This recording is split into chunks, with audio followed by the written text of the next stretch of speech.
Hi everyone, let's see how you can install VirtualBox in Windows 11 in the most easiest way.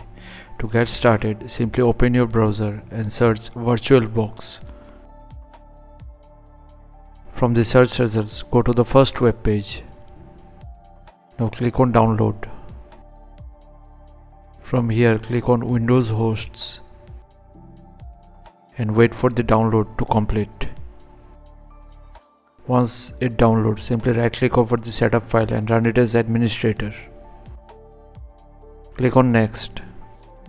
Accept the license agreement. Click on next. Don't change anything here and click on next. Click on yes. Yes again. Then click on next. And finally install. That's it. Now click on finish and VirtualBox will load. So thanks for watching. Please feel free to subscribe and support the channel if you found the content helpful. Thank you.